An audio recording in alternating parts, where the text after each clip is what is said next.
It's always been about them. It will always be about them.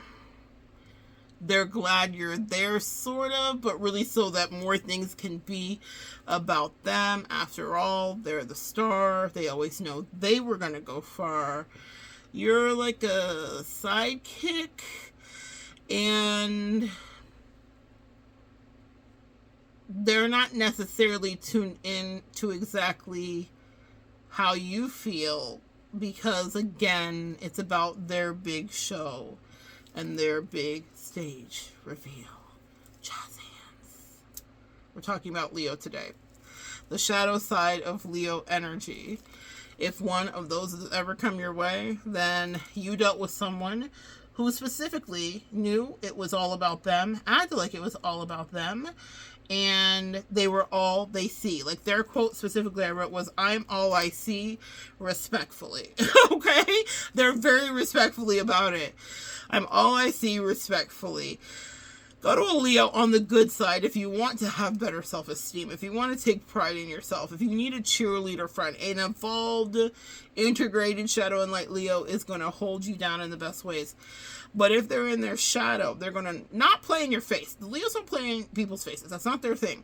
They will unapologetically be like almost toxically, malignantly selfish, okay? And I know that specifically because Leo is me, all right? So I am a Leo sun sign with a Gemini rising and some other earth signs that temper some of my more Leo-esque behaviors, but I am also selfish, and I know that.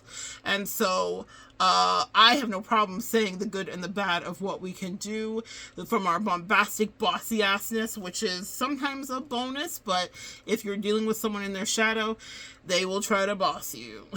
And even if they mean you well, they think diplomacy is not necessarily their favorite thing. They just want you to listen. One of the toxic traits of Leo specifically, I think of Martha Stewart, she said she would always employ her partners. Guilty. Now, I don't employ everybody I've been with, but there have been times in my life where the boss in me just like steps out, and it's very toxic because sometimes you just want to be in a relationship with someone and everything doesn't have to be about helping me do this, do that, whatever. But the real resentment and the real immaturity that I had until I had to grow up and had to ask, like, are you comfortable with this? Can I pay you for this? Do you want to do this? Before it was just assumed, you're just going to do what I want to do. When I was an immature brat, well, I'm trying to build a thing. I'm trying to build it for us. Like, I had all the justifications, but I had none of the trust, none of the communication, and none of the understanding about what the other person actually wanted or if they actually gave a fuck. It was my thing. They didn't have to be invested, right? Well, Martha Stewart talks about in one of her first books how a marriage went left instead of right because she was a slave driver, essentially, to her husband's as she was building her empire. Now, we know Martha was Marthering, and no one's ever going to Martha better than Martha ever did, but she was not fun to be with because she was about, in that regard, her business, but in a very selfish, I can't even look away from where my direction is because I know I'm a star. I know it's going to be about me. I know I'm Martha Stewart who's going to leave a legacy. And so, peasant, are you serving me or are you serving me? I have had so many reality checks by my therapist and by people that would just like check me, that loved me, and be like, I don't know why you were talking to me like that because I was not even hearing how the royalty from many lifetimes ago was slipping out to someone who was just trying to be kind or be a friend. But when I get into that mode, it's such a blind side in my shadow where I don't even see them. I'm just like, no, I just need to get this shit done. Like, don't take it so personal. Very Queen of Swords energy. But really, it was immaturity. And it was a blind side, just like Martha wrote about it. That's because she could acknowledge the error of her ways. When you get with a Leo who does not know how to acknowledge that, then they're going to think that you were just there to, like, guide the sun rays to them. Okay? And men specifically, y'all, a Leo man that's not integrated is dating selfishly and recklessly, and roster is their favorite word because it validates their Leo energy. A king has concubines. Duh. Okay? Now, I think there's lots of ways things can be handled, but I feel like when you're dealing with someone in their shadow, they can really put you through. That's something that I've had feedback from clients when they have been with Leos, about Leos that had did them to them down bad. And it wasn't just about some of the diabolical stuff. Like if we were talking about Scorpio, it was more about their deep selfishness, their commitment to themselves. People would say, this person just broke up with me. They act like they didn't even give any F's about me. Like they just walked out and whatever. And then we figured out they're Leo, and I was like, oh, they were just moving out of that shadow selfishness. It's so innate to Leo to navel gaze. And Leo doesn't do well with heartbreak either. So that's another reason I think that they can be, let me not cop any please, right?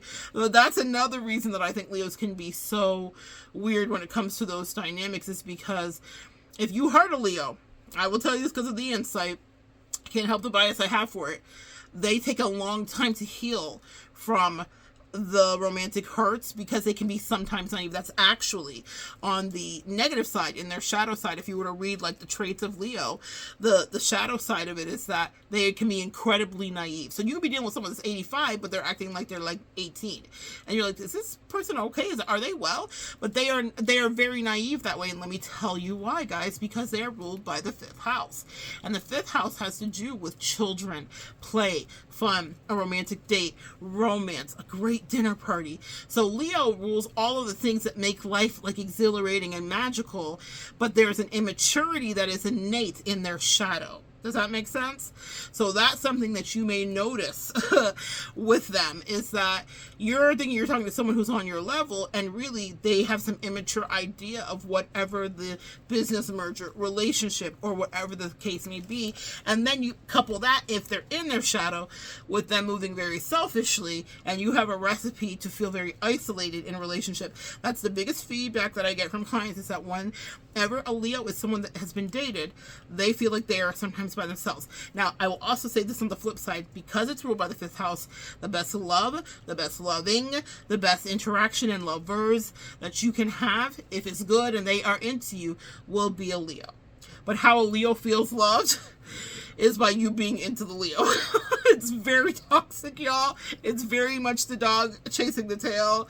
It's very much that. I'm just not even going to lie to you. The way that Leo feels validated is by you being into Leo, okay? So that's how come Leos also find themselves, if you ever had a Leo friend, you're like, how do they keep getting this dumbass relationship?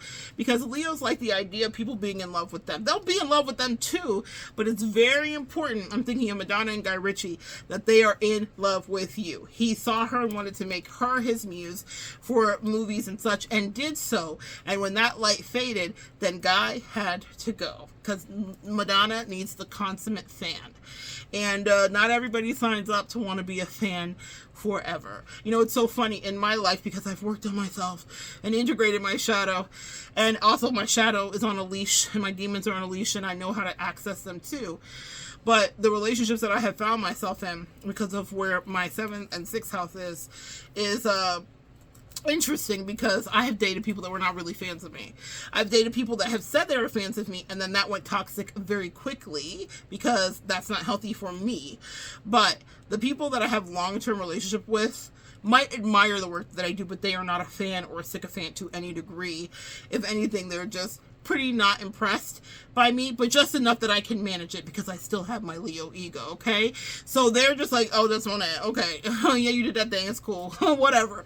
And I thought that's so interesting, that those would be the relationships that really last. Because when people come in and they're fangirling, that shit dies fast, because that is not something that should be sustained and can be. So if you ever dated a Leo and they were like, I am the energy, I'm the moment, I'm the sun, that's a real thing they feel, okay? And for some of you guys, I might say run, because for your attachment style, that may not work. That may not be the friend you want.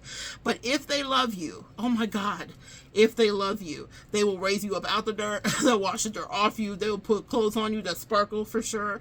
They will make sure that you know that your friend group is or isn't pure. You can trust the advice of a Leo that loves you, because they're never trying to play you. Leos are not, we're territorial, but we're not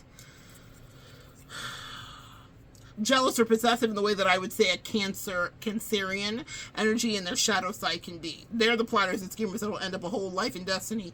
But for Leos, there's more of a territorial, beastly kind of thing that's happening, where it's like, you're my friend and I only want the best for you. So there's like this kind of dungeon dragon energy that they'll have over you. But it's not because they want to own or possess you. Never, never, never, never. That's actually the good part of Leo. The bad part is Y'all may be sick of how much they're going to be in the mirror, because they will. A Leo will have mirrors around, on top, everywhere. They love to see themselves. They love how they look. You can look at them and think they're ugly. They could never understand what you're saying. They'll be like, I just don't see what you see. Leos live in that kind of delulu and that kind of toxicity. So maybe you have dealt with a Leo. Comment below. Let me know. Fight me if you want to. Was it a Leo that did you down bad and dirty? You could comment that too. Or are you a Leo and you want to fight me because you disagree, because that's not what you do? Either way, I'm happy to hear what you have to say. I still believe in free speech over here in every way. So good sharing energy with you guys. Come back and join me, and we'll continue to evolve together.